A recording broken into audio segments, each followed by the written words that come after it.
আপনি কি জানেন আপনি ঘুমালে আপনার আত্মা কোথায় যায়, কি করে?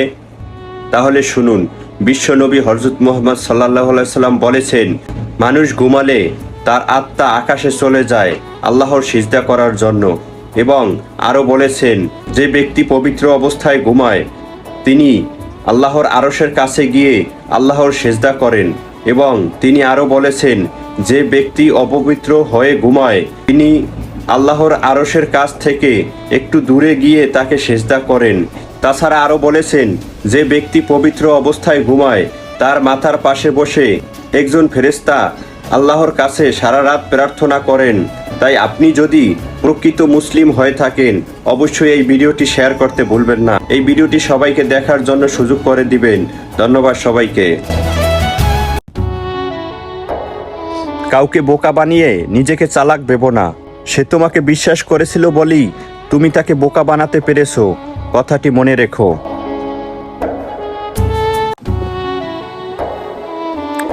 যে ব্যক্তি অতিরিক্ত বাড়াবাড়ি করে তার জন্য রয়েছে বেদনাদায়ক আযাব, কথাটি মনে রাখবেন।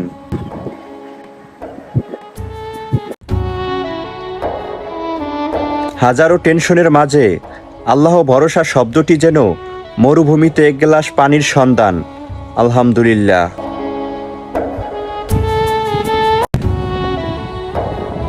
কন্যা সন্তান লালন পালনকারীদের জন্য মহান আল্লাহ তাআলা 3টি পুরস্কার ঘোষণা করা হয়েছে। 1 নম্বরে হলো জাহান্নাম থেকে মুক্তি, এবং 2 নম্বরে জান্নাতে প্রবেশের নিশ্চয়তা, এবং 3 নম্বরে জান্নাতে প্রবেশ করে রাসূল সাল্লাল্লাহু আলাইহি ওয়াসাল্লামের সঙ্গী হওয়ার নিশ্চয়তা। কন্যা সন্তান বোঝা নয়, কন্যা সন্তান মহান আল্লাহ তাআলার দেওয়া নেয়ামত, কথাটি মনে রাখবেন।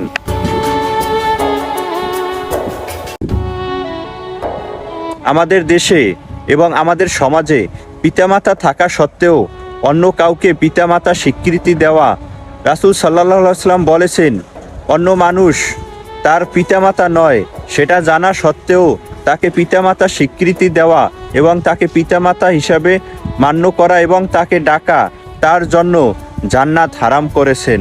তাই নিজের বাবা মা ছাড়া অন্য কাউকে পিতামাতা হিসেবে স্বীকৃতি দেওয়া যাবে না। যদি বাবা মা মৃত হয় অন্য কাউকে হয়তো আপনি পিতামাতা ডাকতে পারেন, কথাটি মনে রাখবেন। কুকুরকে উপকার করবেন, সারা রাত জেগে আপনার বাড়িটা পাহারা দিবে। আর মানুষকে উপকার করবেন, দেখবেন সবচেয়ে মোটা বাসটাই আপনাকে দিবে, কথাটি মনে রাখবেন।